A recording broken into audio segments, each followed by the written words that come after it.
We usually go for about an hour, so you probably want to grab a drink and a snack, though we'll take a break about halfway through too. With all that said, welcome, and let's get started.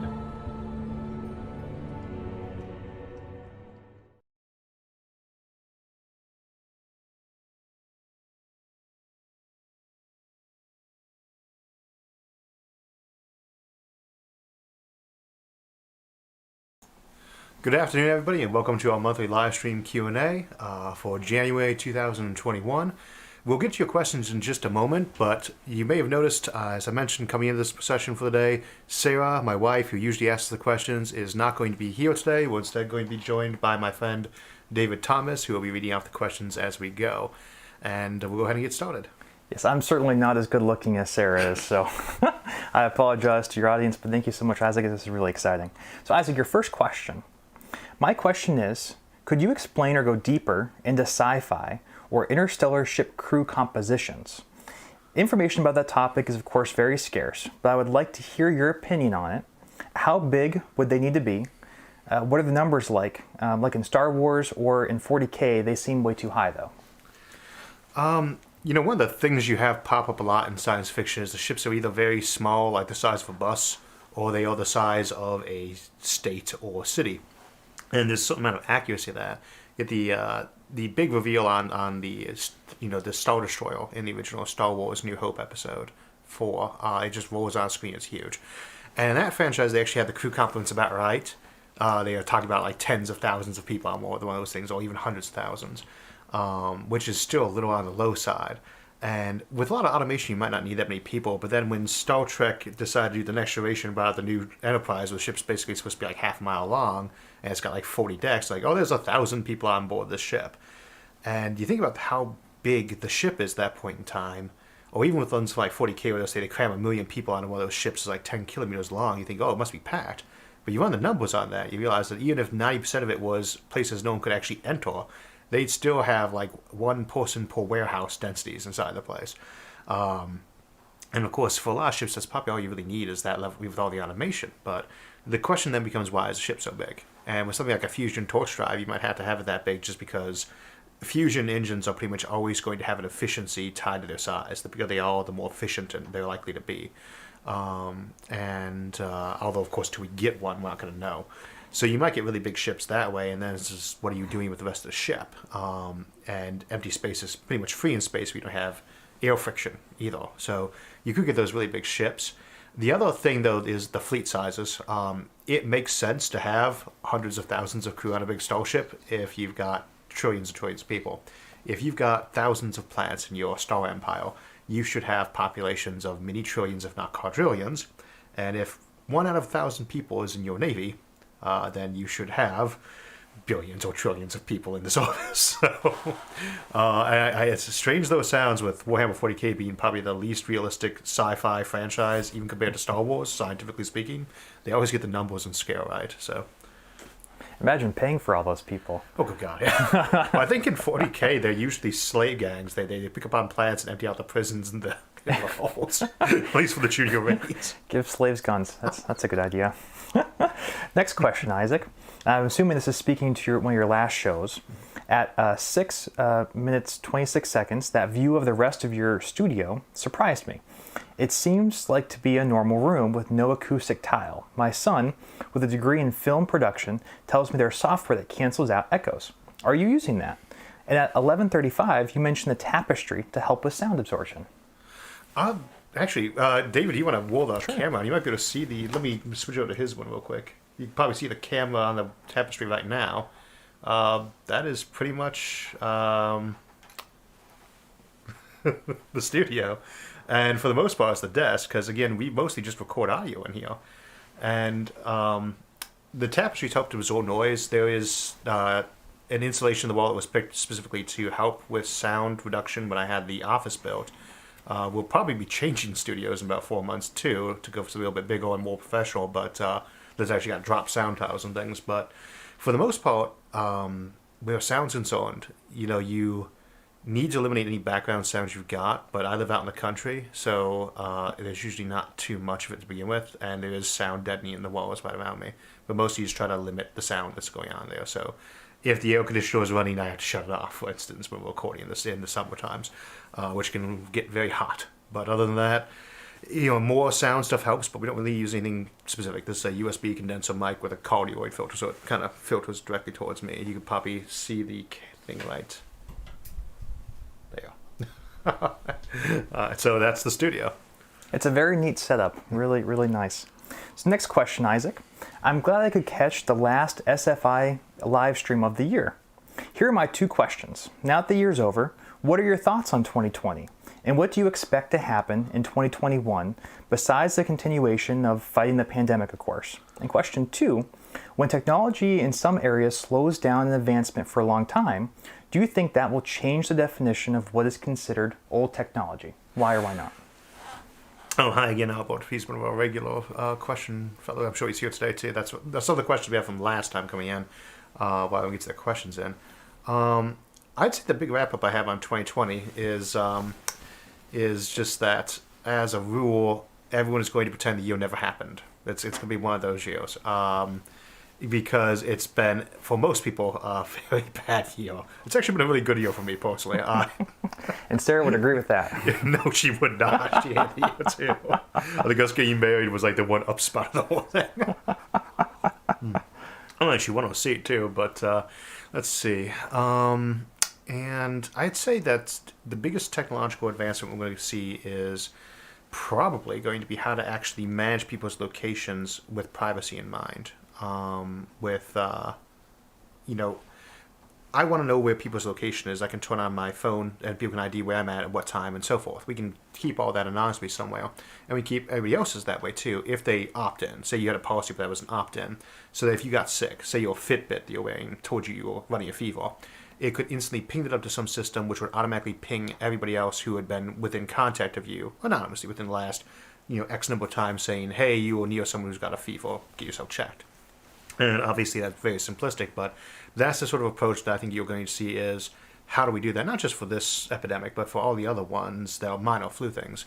I do think this is probably going to be our last epidemic ever, and I don't think that's very optimistic, but this is probably going to be it, because there's going to be so much advancement, so much focus on it, and this one was very close. It almost did not happen. So that would be my big thought for that. As to what would qualify as old tech, there's no such thing as old tech. The original 6 tools are what? The screw, the axe, or the wedge, the lever, and some other ones that escape my mind. We still use them all the time. So I don't really think of new tech and old tech. New is just something that someone recently came out with. It never gets to be old. So, all right. So I guess we can move on to the questions from this week. Everyone should have had a chance to have gotten them into the moderators by now. Yeah, let's certainly hope that your prediction that this is one of the last pandemics is very true.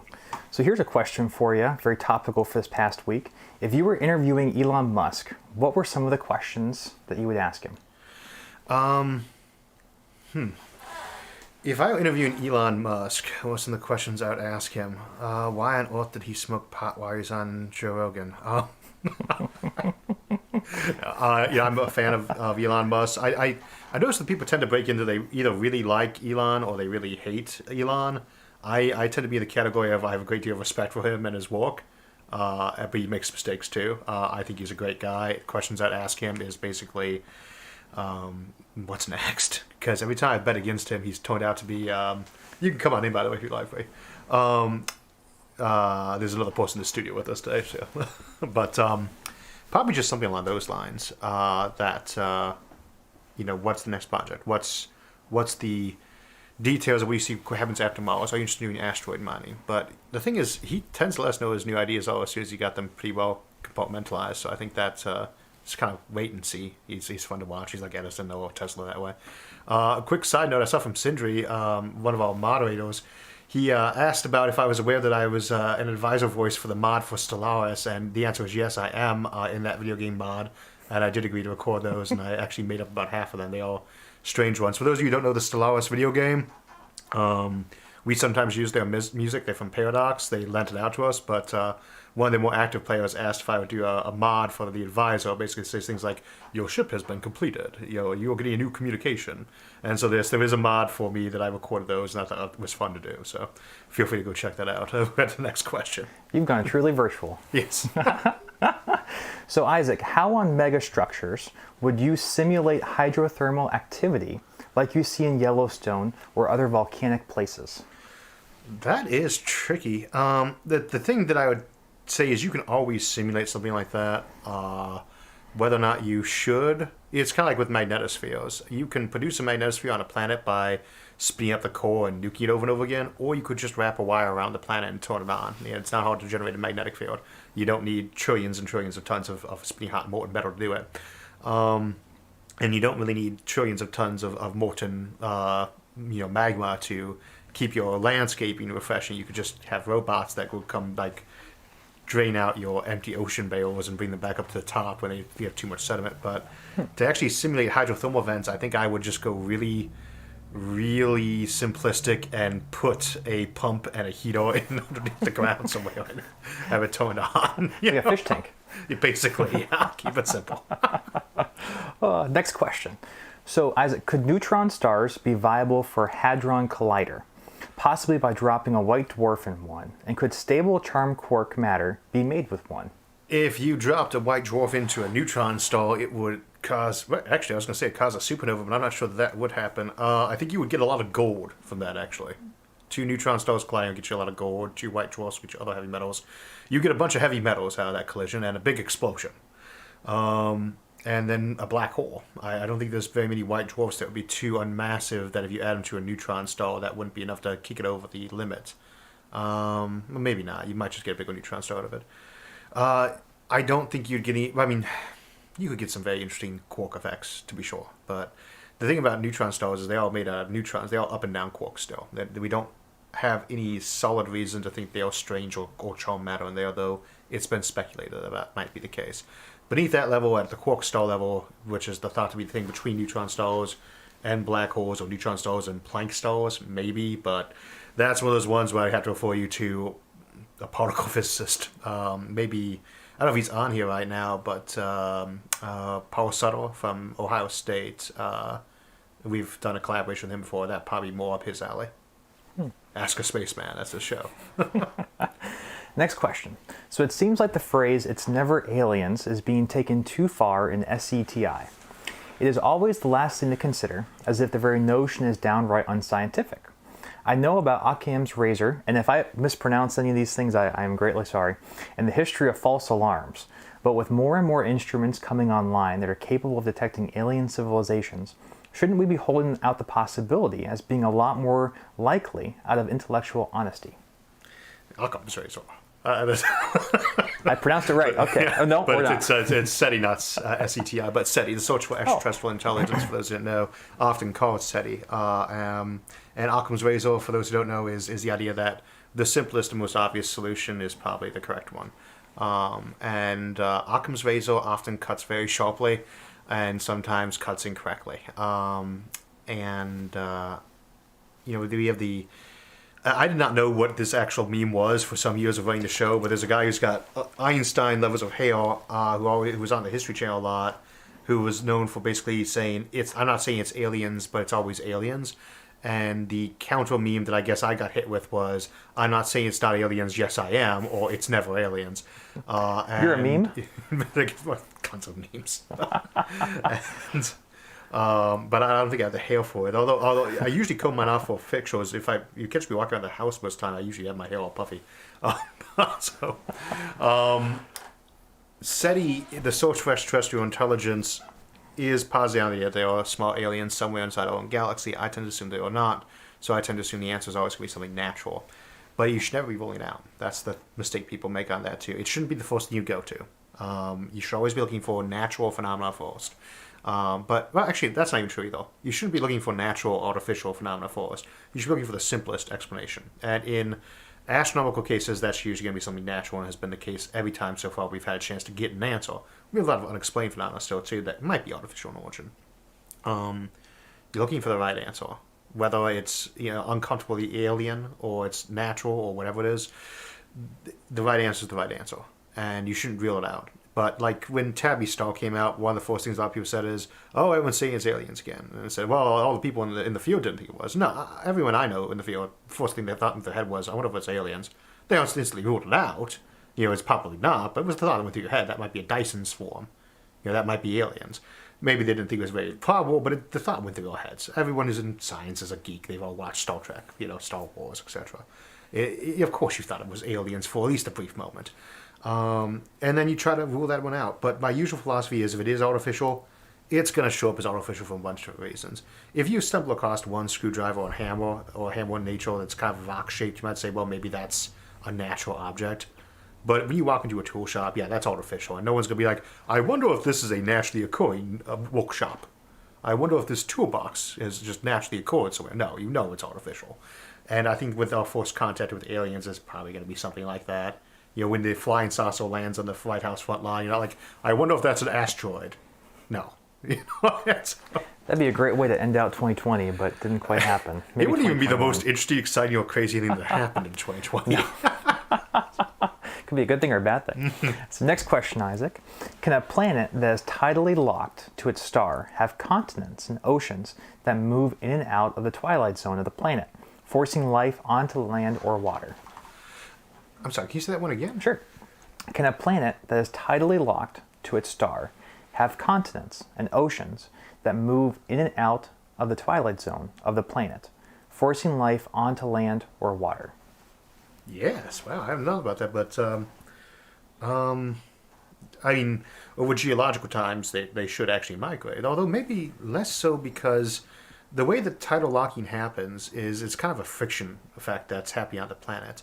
The planet gets distended. We actually have an episode, the episode just came out last week. We had an episode recently discussing all this, so I won't repeat myself on that, but the planet's kind of being broken into a cycle of one orbit per one tide by being pulled. So it's possible that all the continents would stay locked in place at that point. But you could potentially have continental drift, move things around, and potentially cause something like that. For that matter, if you have enough ice, it's possible you can have ecologies on top of glaciers, even if it's just a little bit of dust or volcanism that deposits a little bit of nutrient up there. Life is surprisingly adaptive, and if you've got motion on the planet, it's going to try to adapt, I should think. But it depends on what we mean by life. There's a microbiologist sitting in the room right now, by the way, so she could probably say it better than I could. You get weird extremophiles showing up, and they do live in glaciers. We found them everywhere. We have lakes underneath Antarctica that have had life in them. So even if we don't have continents drifting, you are going to have motion on that planet, and life in those zones is going to have to adapt. Yeah. That was a wonderful question. Yeah, very neat. So now, using weather control on megastructures, how close could you get completely contrasting environments, like having a desert or a tundra right next to each other? I mean, there's nothing really stopping you, depending on how artificial you want to be with it. Once you leave aside trying to go for natural, and there's nothing natural about like an O'Neill cylinder, you could just go ahead and have a membrane of something like a glass between two layers that was mostly designed to confine the humidity. You could do forced air walls like you see when you go into stores, the bigger stores in the wintertime up north where we have ice and snow. They have what's called an air curtain, which is basically a blower that blows really strong to keep the separation of cold and hot. Always messes up my hair. Yeah, they're horrible for that. But that sort of thing could allow you to create two really, really different environments within spitting distance of each other. Your light control doesn't have to be one big omnidirectional light like ours is. It can be a long strip running down the axis of that cylinder. It can be. You can change the light spectra. You can make it so some areas were very bright in the green frequencies, others were very bright in the red, others were mostly infrared. You have so many options to change things around that you could pack them in pretty tight. I don't know if you could do what we call the microplanet, a la Rick and Morty, where they had the planet there, they zoomed into it with their ship, and the ship smacked into it because they didn't realize the planet was that close and was only about the size of a football field. But theoretically, with some of those smaller habitats, you could get biomes that were disgustingly tiny with macroscopic critters in them. Next question. So how would you grapple an asteroid to swing from it and change your trajectory if it's mostly gravel? Carefully. When you shoot an asteroid that's mostly made out of gravel, you're going to have the effect of spalling, even worse than when you normally hit some piece of space debris at high speed. So carefully. Your tether is... It depends on how fast you're going. You can't turn too fast. This is a mistake folks make sometimes when we think about orbits. Say, what is the turning radius around Earth? It depends on your speed. And the turning radius when you're orbiting right above Earth is the actual orbital speed that we go at. That's why you have no gravity on board. You are experiencing 1 g of torn, or 0.99 to drop a little bit above the planet. And you need a very long tether to swing at that kind of speed. Then you need one that was 6,000 kilometers long in order to grapple something while you're moving 11 kilometers a second or 8 kilometers a second in torn direction, without smashing yourself against your own hull. So in a way, your tether has to be pretty long to begin with for it to be no useful. But with them being made mostly out of gravel, I'm not really sure why you try to swing that way, though. You can get things into them pretty deep, and they're not all gravel. Some of them are pretty hard metals. Even then, you can, if you've ever tried to put a stake into sand or gravel before, if you pound in pretty tight, it's not moving much anywhere. It's held in there pretty tightly. So you should be able to do it, but I don't think it's a maneuver you should really be trying to do much. An asteroid made of sand. That'd be a sight to see. It's actually, I think I got thought of them that are basically they're mostly silicon. It's just sand, yeah. They're like all quartz in some cases, but actually almost all the rocks are silicon and oxygen, so they're almost all sand. I'm learning. Next question. So do you think there is an alien species that already know of our existence? No. I mean, again, the usual thing on this is we have no way of knowing, but if they are older than us and they live anywhere nearby us, like in this galaxy, and they're technological, then yeah, they know about us. They knew about us before we knew about ourselves. Because you don't have to find radio signals to find a planet. You can find traces of its, freakishly high concentrations of oxygen in its atmosphere, which really should not occur. And there might be natural processes that would give you high concentrations of oxygen in an atmosphere, but you'd still probably go and investigate each single one of those. Oxygen should not be floating around in the atmosphere. It should be reacting chemically and getting itself bound up to the ion. They should have known about us before we were walking out of the jungles. They should have known about us before, and however old they were, plus whatever the light lag is to their planet, some 10,000 or 100,000 years, whatever it is. That's when they knew about us. And it's just very improbable they wouldn't know about us. Whether or not they exist is the question then. But if they do exist, yeah, they know we're here. You can't hide either at that point too, because astronomy is history. You can't shut your radio beacons off now. They already hold them. No place to hide. No place to hide. I have a question now. If NASA announces they have FTL drive, where do you want to send the probe first outside of our own solar system? I guess it would depend on what the distance is involved. We tend to assume, even with most FTL drives, that closer is still easier. That's a bit debatable. Like the Alcubierre warp drive, theoretically could go at intergalactic velocities very quickly, up to hundreds of thousands of light years a second, potentially. In which case, the places you go to are the most interesting ones to go to. Like, you go to the nearest black hole to take measurements, the nearest neutron star. But Alpha Centauri is a very interesting system. It is the closest. Although, arguably, Proxima, which is the closest one, might not be part of that system. We just tend to assume it was. But go visit that one, because it does have a lot of interesting stuff going on to it. But Sirius B, Sirius A, Tau Ceti, and most of the TRAPPIST systems that are near enough to be visible will be fun ones to go to. But Next question. Do you think we will eventually subclassify M and B type stars due to the massive range of stars those classes cover? Also, how prized would giant stars like Regal be for colonization? Very.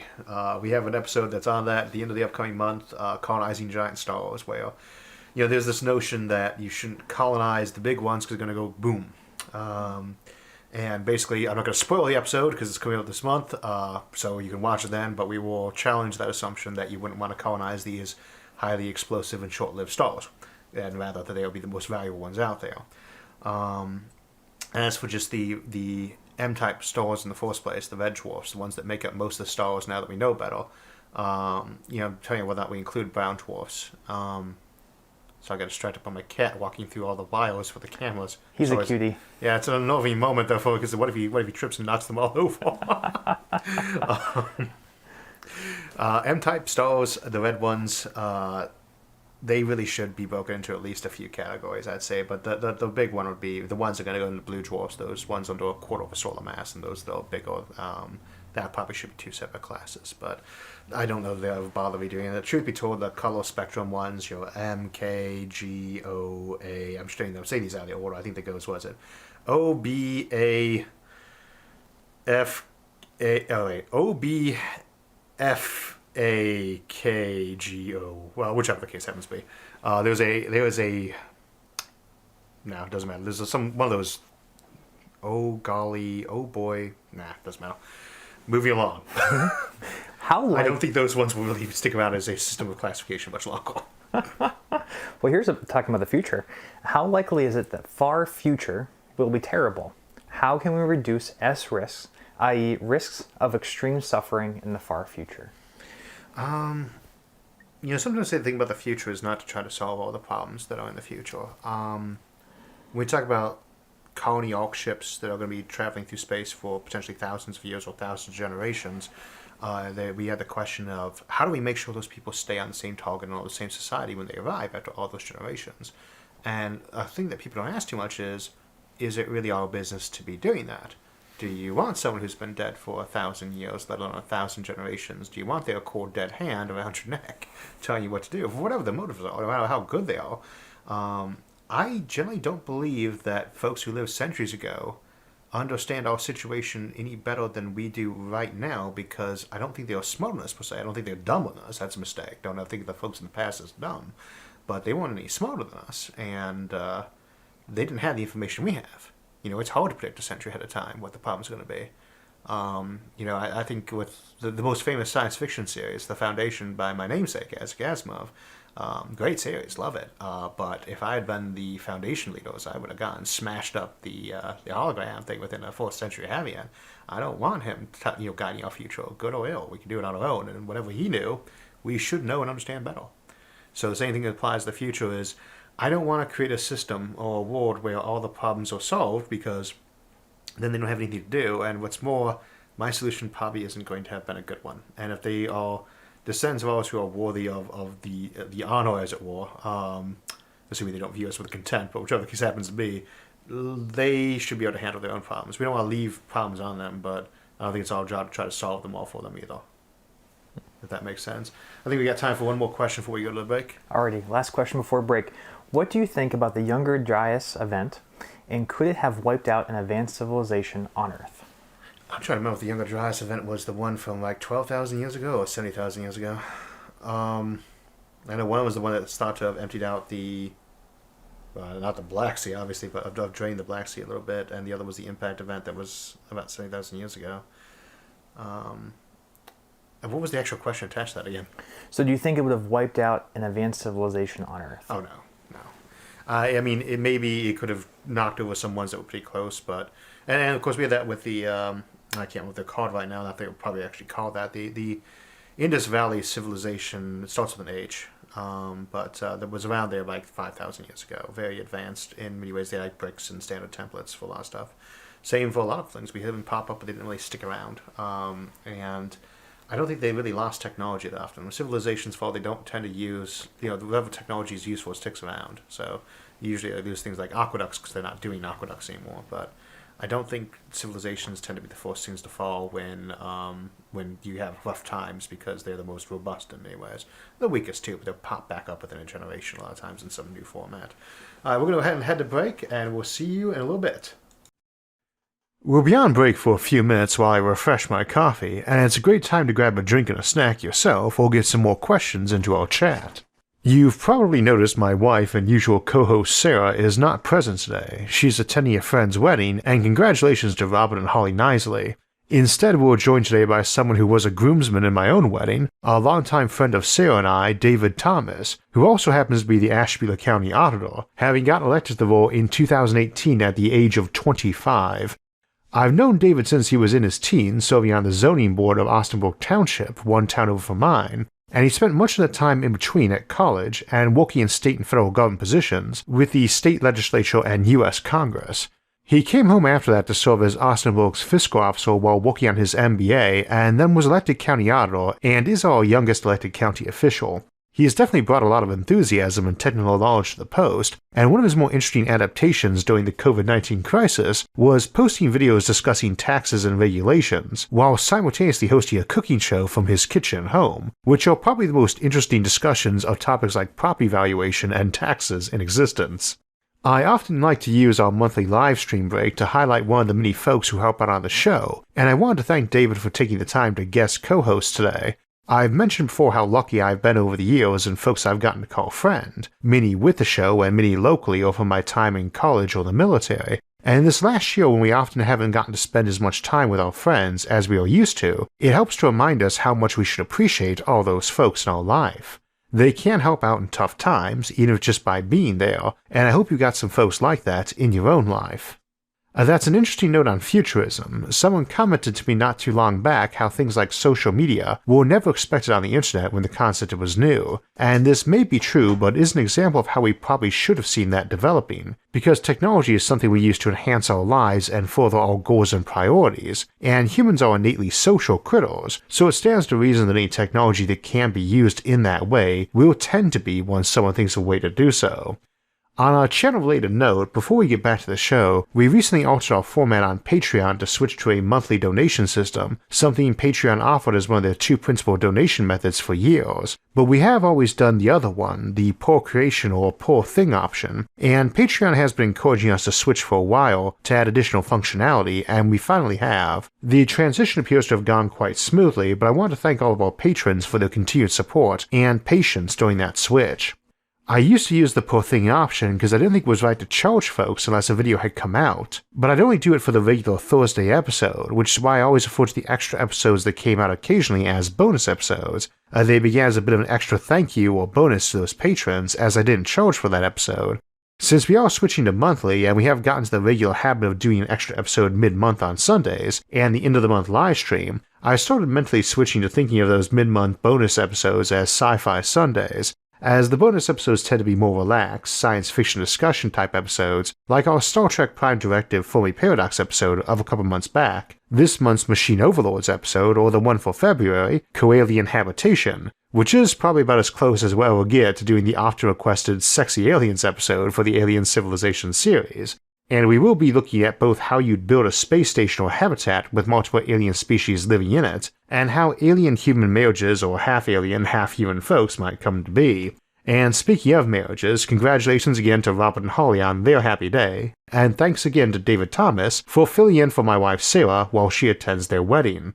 With all that said, let's get back to our show.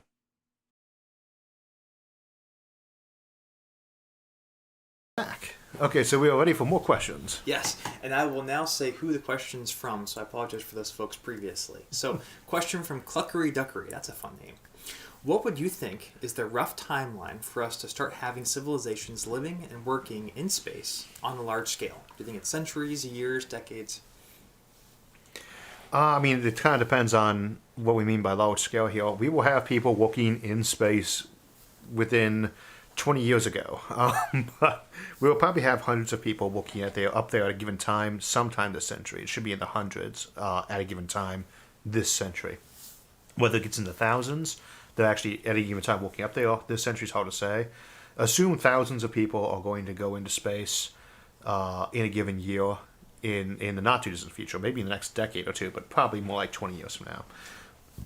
After that, it's just when do we hit that snowball? When do we get to that point that you can make a profit doing something in space?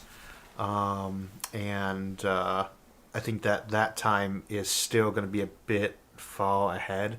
Even then, a lot of the stuff you can make money on, like mining an asteroid, that can be probably a lot better done by a robot. So he wouldn't necessarily have a big crew up there, but he'd have a lot of folks in orbit, maybe. So maybe robots in space more. Mm-hmm. So next question is from the Hebrew Barrister. Well, this is a great one. Would you rather fight one horse-sized duck or 10 duck-sized horses? What I'm going to assume you mean by that question is, would a combat robot that was horse-sized have an advantage over 10 duck-sized combat drones? To answer the more actual question, because of the family farm we have ducks and horses, I would rather get in a fight with 10 ducks than a given horse. I also hate ducks because one bit me when I was a kid at Gulffield Park down in Minotaur. So, they have a really nice duck pond there, celebrating our President Gulffield, who was from this area. And I used to go feed the ducks there. They had little bread machines for you to do that, and they bit me, and I hate ducks because of that, and geese. Ducks are good for eating. That's about it. Yes, that's about it, yeah. Next question is from Augusto Ascuti. What happens if a gamma ray burst from a nearby supernova hit the sun? Hit our sun? Oh, awful lot of nothing. An awful lot of nothing. There was a lot of gamma. I mean, if it was a full-on, highly focused beam that was transferring all the energy that thing had somehow via like a wormhole, yes, it would heat the sun up an awful lot, and the sun would go hotter for a while as a result. But realistically, it barely had any effect. Same as if the whole sun went supernova, it wouldn't even destroy Jupiter. It would evaporate a good portion of its upper atmosphere. Saturn would still be around. It's even vaguely possible we might have something of Pluto left behind just because it's far away, but it's mostly an ice ball. The supernovas are incredibly powerful, but they still have to obey the inverse square law. Next question is from Alexander Padikchev. How easy would it be for a rogue group to go off and establish a rogue colony? For example, the origins of the Romulans from Star Trek. I'm not up enough on most recent canon changes to know what the origins of the Romulans were. I know they and the Vulcans had broken apart at some point in the past, but I suppose it depends on which canon it is. The ability to do a rogue colony, it just depends on how good your spaceships are and how centralized whoever's running the show feels like being, because it is really easy to blow up an outbound spaceship. You cannot escape a star system. Unless you've got way more guns than the other guy has. It's too easy to blow up starships. You cannot run away. It doesn't even matter if your engines are faster. Because, and here's the big one, if they're running on fuel, you have to use fuel to slow down. They, on the other hand, if they're pursuing you, can use that fuel to speed up because they don't need to stop. They just need to hit you. And the faster they hit you, the more damage they cause. So there is no way to escape a solar system to go off and form a rogue colony if they're actively trying to stop you from doing it. On the other hand, if you're just taking spaceships out into interstellar space, and you can change course once you're out there and so forth, then yeah, if you can find an empty place, it depends on how far you want to sail. There are billions and billions of empty solar systems in this galaxy, and with the right technology, you could potentially head that colony all the way off into intergalactic space too. Next question's from Dylan. Isaac, do you play Stellaris? Only a little bit. Stellaris is... I like Paradox as a game company. They tend to make some of the best games, and Stellaris is one of those. I know I'm a huge fan of it on the show too, and I love the music from it too, but I haven't played it that much or anything else of much of late. I tend to play games that are fairly old that I know really well, like the back of my hand, when I play games at all anymore. I hate to say it, but I tend to spend most of that part of my interest in creativity writing scripts these days instead. So next question's from Josh. It's a great game though. So. Next question's from Josh Karen. What are your thoughts on the government creating a UFO task force? I think they already had in the past. I'm trying to remember what it's called. I should probably emphasize, there's a tendency to assume that like the Air Force or NASA have these UFO sightings and they never pay any attention to them and they hold very secret meetings, but at least to the best of my knowledge, and I actually know some of the folks who have had occasion to work involved with such things in the past, they tend to be just as interested in them as everybody else, and they don't tend to make too many assumptions one way or another. I'm always for forming these, but I don't expect them to find intelligent aliens. I expect them to find interesting new phenomena, like how ball lightning works, or what new strange ship our enemies or rivals or nominal allies have come up with, or in many cases probably what new prototype we've come up with that their department was not supposed to know about, and get an angry letter from whoever does know about that saying, please stop reporting our test flights. That's ours. So, I suppose that's Space Force. Yeah, possibly. Next question's from Canadian. Isaac, what is your opinion on Universal Language Currency Measuring System? Universal Language Currency Measuring System? I have to admit, I don't actually know what that is. I'm afraid we're going to have to pass on that one for now. If you want to leave that one in the comments section, because that sounds like an interesting thing to know about, I will try to get back to that later on. Sorry. So next question's from Bodish Bot. Would interstellar spacecraft be configured like a traditional rocket, or would they be configured like the Valkyrie, designed by Charles Pellegrino? The Valkyrie by Pellegrino, if I remember it right, was a ship thought up in the 90s that used antimatter as its rocket fuel. And it's theoretically the fastest rocket you can make because it's using pure matter to energy conversion. Theoretically, it could get up to very close to the speed of light. And of course, there's that whole antimatter issue. See our episode, Antimatter Factories and their uses, for reasons why that's maybe not the best choice of rocket fuel. But I tend to think if you try to get things up above 10% of light speed, I don't think we'll ever find a way to mass produce and store antimatter stupidly cheap. compared to just turning a laser beam on a ship that's got sails and pushing it that way. So, but I mean, it's still the basic same rocket design, other than obviously antimatter is going to be entirely different in terms of nozzles. You got to use magnetic fields, for instance, for your nozzles there. You can't be using metal, but we're already moving outside that zone anyway. We just don't have things that can handle that kind of temperature, and you always want your rocket engine as hot as possible. That's the key to getting efficiency out of them. Doesn't matter what the material is you're shooting out the back. Hot rockets. Yes, exactly. This next question, Isaac, from Cal, and he asked simply, Simpsons or Futurama? I don't watch The Simpsons anymore. I was a huge fan of The Simpsons up to about season 15. And I just stopped. It doesn't, even watching the reruns these days doesn't do much for me. Futurama, I do love the show, and I'm not knocking Simpsons. It was amazing at the time. I think it got old for me. I liked Futurama, but I was never actually a huge Futurama fan after the first season or two either, and I feel a little treacherous saying that, but I used to joke that Futurama was the most scientifically realistic of shows in many ways, but in much the same way that Warhammer 40k is. It's ridiculous in so many things, but occasionally nails some stuff on the head. But I would say probably Futurama. I'd say Rick and Morty, though, for anyone, is one of my favorite cartoonists these days. So next question is from Technological Singularity with Animal Gupta. Hi, Isaac. My question to you is, why can't people use the money, time, and resources for saving Earth instead of searching for potentially habitable exoplanets?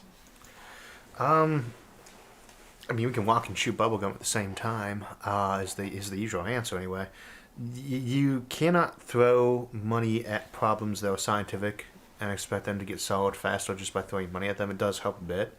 There's a lot to be. There are things where just tossing money at a problem does tend to speed things up a bit, but only to a degree.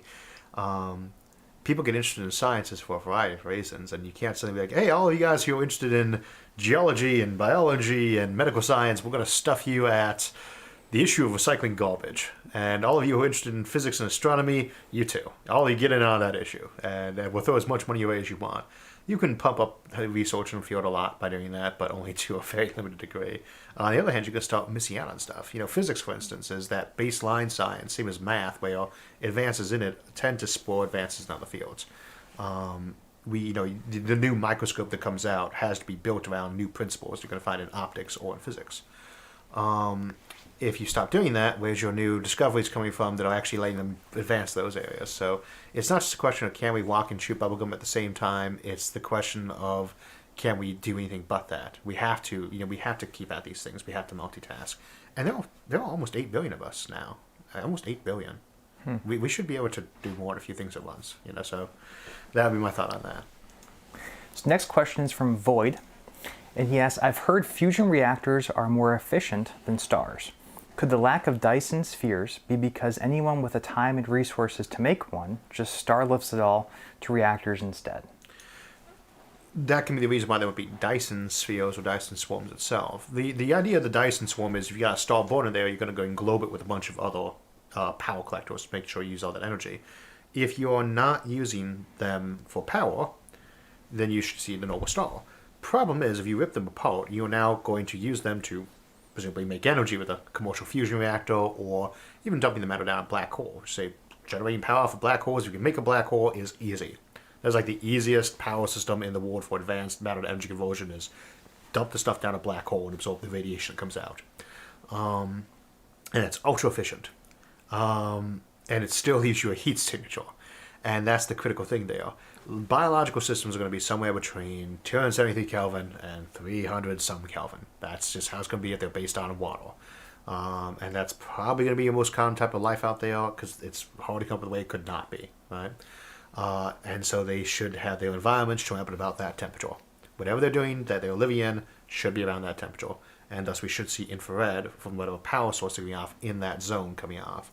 They could get spiky in other regions. They might be post-human, post-biological. They might exist at 37 Kelvin instead of 370 or whatever it is. And then they'd be a lot cooler, but they'd still be spiking in a specific, band of frequencies that we can't account for. And that's basically the notion of what Dysonian SETI is trying to find the waste heat of a civilization. That we say it has to do with Dyson swarms is just that's the first thing we would think that we would probably tend to do. But it doesn't change that you're looking for their waste heat. That's Dysonian SETI. And basically a Dyson sphere is about absorbing the energy of a star but it doesn't have to be a Dyson sphere. It could be just a whole bunch of really big reactors that are relatively close together because people don't like to spend 1,000 years traveling back and forth to see their neighbor. And they don't like to spend 100 years sending a message to their cousin. They cluster it together, right, as close as they can, and that gives you that dense and bright frequency of whatever that waste heat is. That's the extent of it. So it doesn't matter if they're using stars or not. That'd be a pretty important message. 100 years. Yeah. So you got clarification. Your book's overdue. Compound interest on it. Ooh. Yeah, clarification from Canadian. Mm-hmm. And Isaac, what is your opinion on going to a universal language currency measuring system? So they clarified and said only using one language, one currency, one measuring system. Okay. Way back like 2 years ago when I was doing the pretty new on these ones, we had a lot of typos come through. Somebody asked me, they meant to ask what a vacuum rocket would look like, but it came off as a vacuum raccoon.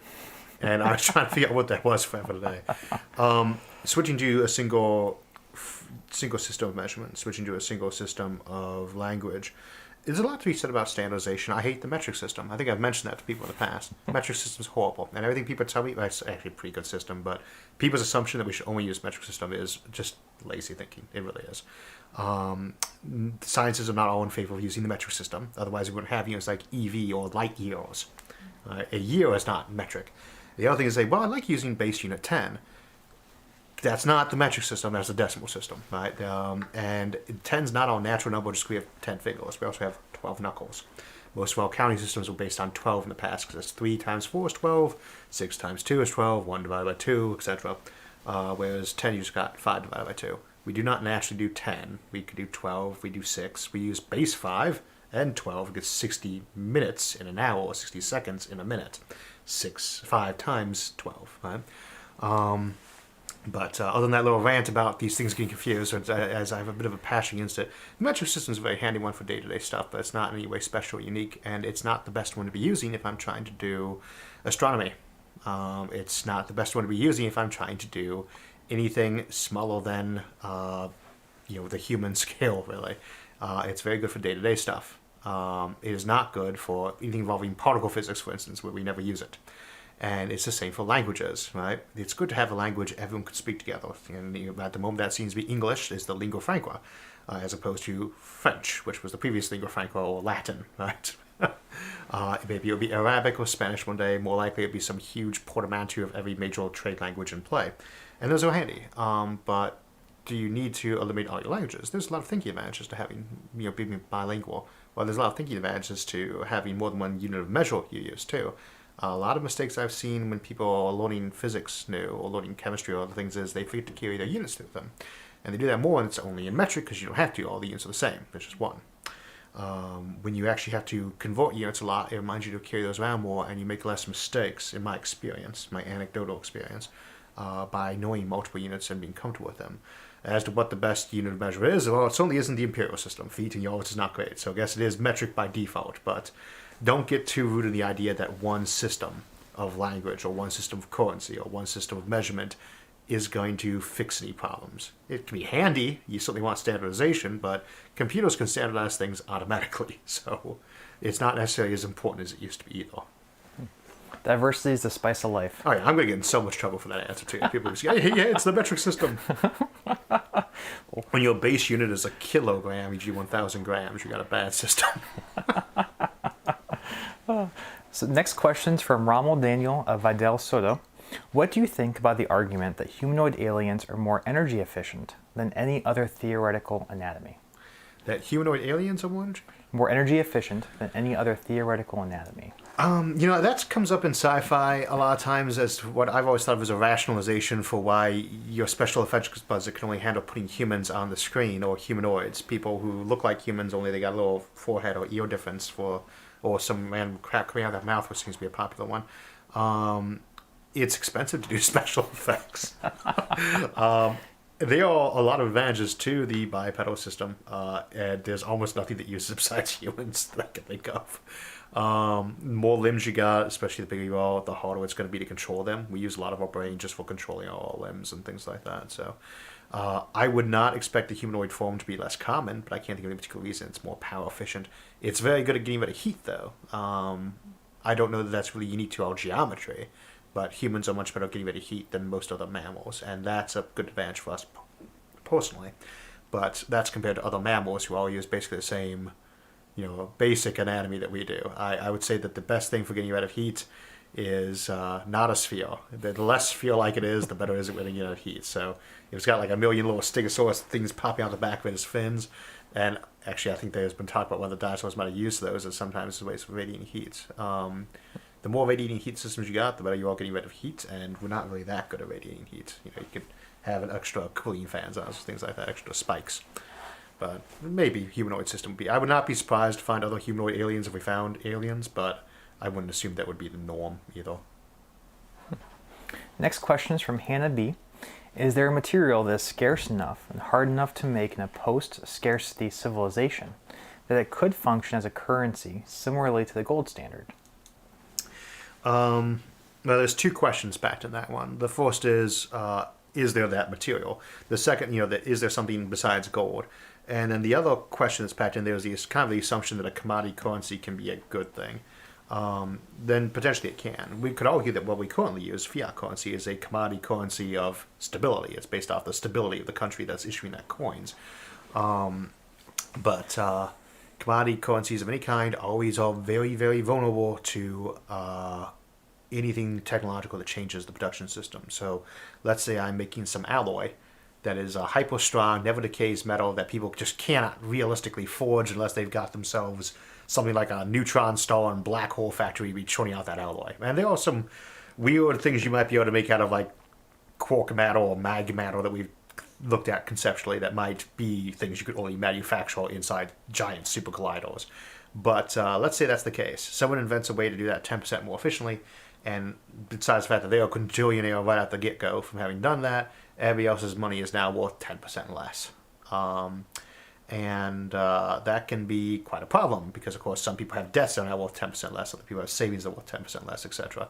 That's the kind of problem you have with almost any commodity currency, which they have their advantages too, but the Bessemer process in the 1900s that made steel suddenly 1/7 the price it had been on the market, that allowed us to do railroads, that allowed us to do skyscrapers, because it was suddenly cheap to make steel. If your currency had been based on steel at that time, you probably wouldn't have had a chance to build any railroads because everybody was too busy fighting wars with each other trying to collect on various debts. So I don't think that we can make too many assumptions about what kind of special materials we might find, like the island of stability, things with 140 or so protons in the atoms, things like that. We don't know. We might be able to make all sorts of weird stuff out of the other four quarks besides the up and down quark, charm, strange, top and bottom, or truth and beauty quarks. We might find that we can make stuff out of dark matter. That's our episode for 2 weeks from now. There might be all sorts of strange things we make that are awesome. I don't think it would be a good idea to make a currency out of them unless you've been using them for so long. Everyone was really confident that after a million years of having that thing, no one was going to improve it better. So that would be my thought on that one. Next question is from Costas. Have you read any Warhammer 40k novels? I was going to say it would be easier to say which ones I haven't read, but they actually are hundreds and hundreds of them. There's a whole bunch of them on the... Let me can point that thing down. Well, there's not that many on there. They're on the shelf right there with the light on it. Oh, right. Okay. Anyway. I Right should probably down. turn the camera on rather. Right down there. Yeah, why don't you tell the math books? Yes. Yeah. He's got a lot of math books. Yeah. But most of them are on audiobook too, which is why it's very nice to be a member of Audible because they are much cheaper on Audible. But let's see. It's a great setting for just strange thoughts in general. It has some bizarre realism to it, but I don't know. I just think it's funny as heck for the most part. I'm a fan of 40k, but I would not say it's terribly realistic, scientifically speaking, at all. Not even a little bit. Next question is from Mario. Could a black hole just be a super dense object, like a neutron star, but it is so much more dense that it does not allow for light to escape, but it would remain the same object nonetheless? Yeah.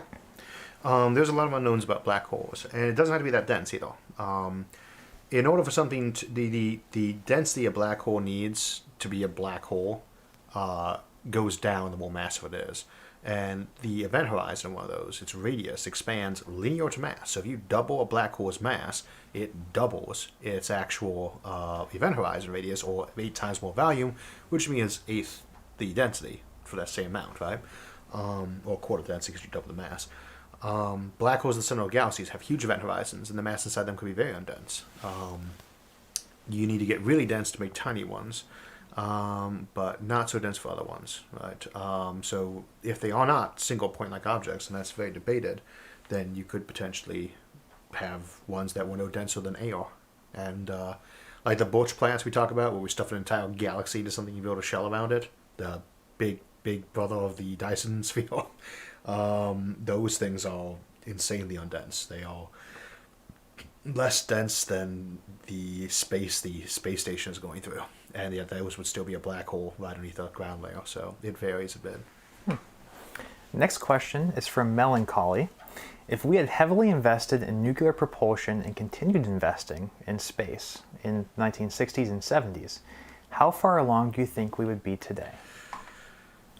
That is a good question, though. Coming back real quick to the previous one, I should have finished it up with saying we don't know if a black hole has to be a point-like object or not. The event horizon is not the same as the singularity that's inside, or the Planck star, whatever low density might be in the center. We don't really have too many details on that because we don't have a full amount of quantum gravity yet, so there's a lot of ifs and a lot of uncertainties on those. And it's really hard to investigate because the nearest one is thousands of light years away, and you'd die if you stuck your head down it. So, the question was, what was it? Nuclear propulsion. If we had invested and continued investing like we did in the 60s and 70s, where would we be today? If we had invested in nuclear power properly, and it is good to be safe with technologies. I am not on the side of the nuclear advocates who feel like we've regulated completely out of any just proportion, but we have overdone it, right? But it was right to be cautious too. Maybe we got a bit overboard, but at the same time, if we had been properly researching and developing nuclear technologies, especially propulsion for not on use on this planet or in orbit, but for things between planets or even on the moon, we would be way further ahead of it. And we'd be a lot further ahead in trying to have sources of power that don't run on dead dinosaurs. Although, of course, very few of them will probably dinosaurs. But Next question from Blueberry Lane. Is there a way to know how much material you could get from a mantle or moho mine, like you described in your colonizing the oceans video? A moho mine, what is that? I'm going to mispronounce it. The Mohoravic discontinuity, which is basically the edge of the mantle and the crust layer of the planet. The idea there will be that if you stick a big straw down into through the crunchy exterior of the planet, you can suck out its juicy material. I think the first time I saw the word moho mine was in a game called Total Annihilation that came out about in the late 90s, but at the same time StarCraft came out, and I loved that game. And you had moho mines to basically, that was an entire setup where the two sides will rip the entire planets apart for the purpose of killing each other. There was no other reason, the fact they'd just been fighting for centuries and they really want to see if they got dead. So, not a lot of plot there. But the moho mines theoretically should let you pull out just tons and tons and tons of metal. How much you could pull out would be very much based on at what point the thing you're trying to mine might collapse. But you should have it refilling pretty quickly. The trick is how you get the material back up there, and mostly how you actually manage to get any kind of stable shaft down there, because at that point even a lot of the materials we think it was very hard and solid and start acting more like a liquid. So it's tricky. But gigatons worth of stuff at least. It would be way more productive than, say, a asteroid mine or a moon mine. There was more rocky material on our mantle than on our core than the rest of the solar system minus the gas giants combined. It's about the same amount. So, a lot of stuff here. Right in the ocean. Well, right in the center of the planet, most of which is covered by the ocean. But it's thinner by the ocean. It's easier to get there. And it blows up less valuable stuff if it spills out. That's true. Next question is from Voyager of Time. The Great Oxidation Event created most of the oxygen on Earth and forced bacteria to adjust to it. Do you think genetically engineered bacteria, that sounds scary, will be used for terraforming planets? I hope so. That'd be awesome. I love genetically engineering things as a concept. I want to have trees that grow bacon. Healthy bacon? Well, it would be really horrifying to think about what the sap probably would be in a tree like that. Maple syrup. Already made. Maple syrup trees. It's our local area. One of the big economies we have locally is we grow maple syrup. So, I think that the key is it's so much easier to work with bacteria than trying to create large macroscopic organisms that have been gene tailored to something like a Martian environment. But yeah, I think that you probably would use a lot of bacteria to be using that but there's also that blowy kind of range. You like bacteria because once you get the right one there, all you have to sit there is wait patiently and add fuel, and there'll be a quadrillion other things within whatever the doubling time to that number of power orders is. You get tiny machines though that are self-replicating, and they're starting to give you a very thin and blowy line between what would qualify as, say, a bacteria and what would qualify as a universal assembler machine. And maybe it's so blowy that it doesn't actually matter what distinction is. You'll be using one or the other of those to terraform planets you want to do with that style stuff in ecology, and I'm not sure that it really is a one or the other at that point in time because, again, very blowy line. But yeah, lots of genetically engineered microbes in the future and possibly bacon trees. One of those sounds tasty. So, next question is from Gadfly, and this person's asking the right question. Isaac, do you take your coffee black or with cream? They're betting on black. I don't take it black anymore. I've been drinking coffee since I was 4. He's quite the coffee fiend. Yeah, look who's talking. I know. It's like the only coffee snob worse than me in the county. I used to take it black all the time in the military until when the doctors told me that I should probably stop. Then I later scored cold brew coffee, so I probably could get away drinking black again, but I actually take it with cream and sugar today now. These days I take the cream and sugar. I used to take it black. All right, we've got time for one more question, and then we're going to go ahead and call it quits for the day. All right, this question is from Alexander. Isaac, are individual asteroids actually worth quintillions of dollars? If so, why hasn't anybody been rushing to get their hands on this cash? A typical mountain has a similar mass range like a typical asteroid is the same size. When was the last time? There were 1 million mountains on this planet. I think 1 million of them. When was the last time you heard anyone rush out to buy one? It's got the metals inside it, though. They are probably billions of dollars, if not trillions of dollars worth of iron in your typical mountain or coal, or I have no idea what they even keep inside the mountains. Rocks. They are valuable rocks inside them. I'm not a geologist. But it's going to be different ones than we have in these asteroids, to be sure. There's a lot you can mine out of them. The idea was you might be able to get easy access to a lot of heavier elements that would tend to settle. So you might have gold, platinum, things like that are readily accessible in relatively small asteroids. You don't have to dig really deep to find the stuff or look out on a vein. But the other value of things like asteroids is that we don't have to drag them out of a really powerful gravity well to use them in space. That's why we're interested in their steel, or their iron, I should say. Is we can more cheaply drag a megaton of iron back from the asteroid belt 100 million miles away than we can drag that same amount of stuff up from our atmosphere, through our atmosphere orbit, just 100 miles away. So 1 million times further for half the price or less, is going to be where you start sourcing that stuff from. But that's the same as a concept. There's nothing in the asteroids that isn't on Earth. Then there is more of Earth than there are those asteroids. But we have to live on top of Earth, and it's sometimes really difficult to dig underneath Earth, and people don't always like you doing so. We say rare earth elements. They're not rare. Rare earth elements aren't even vaguely rare. They're all over the planet. But they are incredibly toxic when you try to mine and refine them. People don't really want to do that. If you can produce them up in space and bring them back here ready to go, maybe that economy changes a little bit. So, But the thing is, we're not really interested in asteroid mining or moon mining for bringing stuff home to Earth other than gold and platinum and other things that are maybe more easily or abundantly acquired out there and brought back here.